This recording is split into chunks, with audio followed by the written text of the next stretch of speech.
vai dar certo, né? Eu te perguntava sobre essa possível invasão de israelenses à faixa de Gaza por terra, né? A informação que a gente tem veio do ministro da Defesa do país de que os soldados em breve eles vão adentrar o solo da faixa de Gaza. Palavras dele. Thales, boa tarde para você. Tarde. Olha, aparentemente será uma carnificina. E uma carnificina autorizada pelo presidente dos Estados Unidos, Joe Biden, que esteve lá em encontro com Netanyahu e certamente discutiram a entrada por.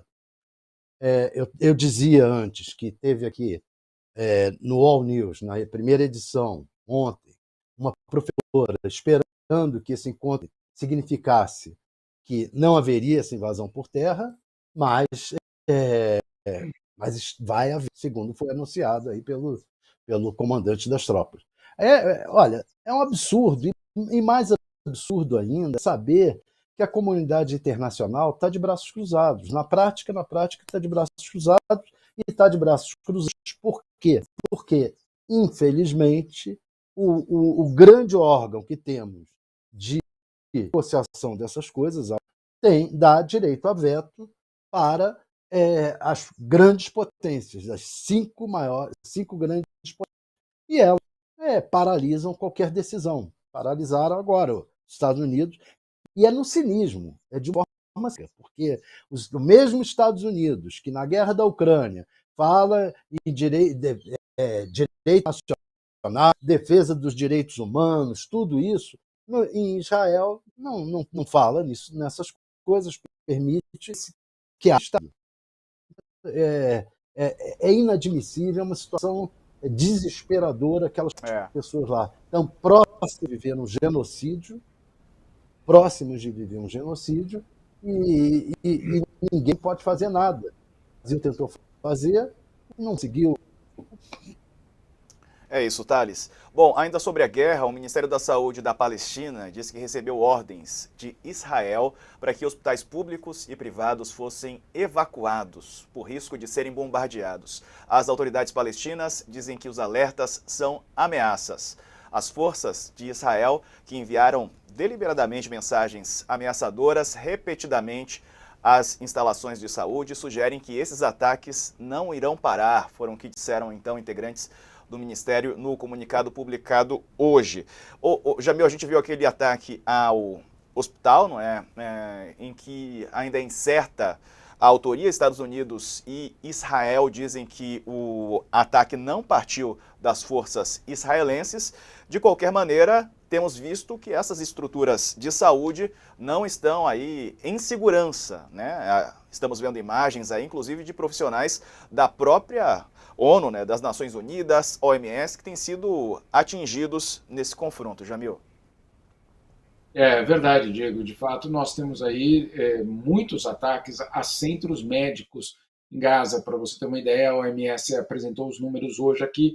São mais de 130 ataques desde o dia 7 de outubro contra instalações médicas. E aí inclui, claro, clínicas, ambulâncias, qualquer tipo de ambulatório, enfim, toda a rede de saúde, basicamente, de Gaza. 130 ataques. Esse do hospital, claro, é o mais dramático de todos e que até agora não existe nenhum tipo de definição. Você tem aí dos dois lados acusações mútuas. Esse é um típico caso, isso não acontece apenas em Gaza, mas é o típico caso que apenas uma investigação independente vai conseguir determinar de onde veio ou quais foram as circunstâncias que levaram a essa tragédia nesse hospital.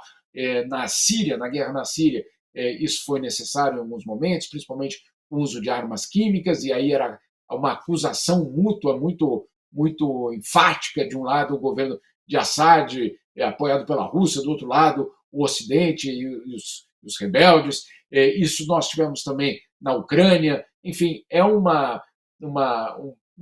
fator permanente de uma guerra que sempre que tem algo como desse tipo, que não é imediatamente reivindicado por um dos lados, você tem uma situação em que se abre um debate, ou pelo menos uma investigação. O curioso foi hoje um comunicado de 7 relatores da ONU que acusaram Israel de crimes contra a humanidade. É o comunicado mais forte já feito por algum mecanismo da ONU até agora. Hoje, esses 7 relatores falando de crimes contra a humanidade cometidos por Israel, que nada justifica o que está acontecendo, nada, claro, o que eles estão falando é sobre, claro, o argumento israelense de que depois daqueles atentados do Hamas no dia 7 de outubro, absolutamente condenáveis, absolutamente fora de qualquer tipo de padrão ou que possa ser aceito pela comunidade internacional, apesar de tudo aquilo, a resposta não poderia, não há justificativo para que a resposta aconteça dessa forma. Então, o que dizem os relatores da ONU? Crimes contra a humanidade e um risco de genocídio se a operação não acabar. Ou seja, os próprios relatores da ONU colocando de uma forma muito clara, muito explícita, que nós temos, de um lado, crimes de guerra, crimes contra a humanidade e um risco de genocídio claro do povo palestino. Isso não significa, e ninguém na ONU vai por esse caminho, de dizer que, olha, então tá bem, então o Hamas precisa ser perdoado, ou o que o Hamas fez a gente deve compreender. Não, não há nenhum tipo de compreensão em relação ao Hamas, não há nenhum tipo de argumento dizendo, bom, mas eles, na verdade, estavam fazendo... Não há. Não há como argumentar em relação a um ato terrorista como o que cometeu o Hamas. Não há nenhuma dúvida sobre isso.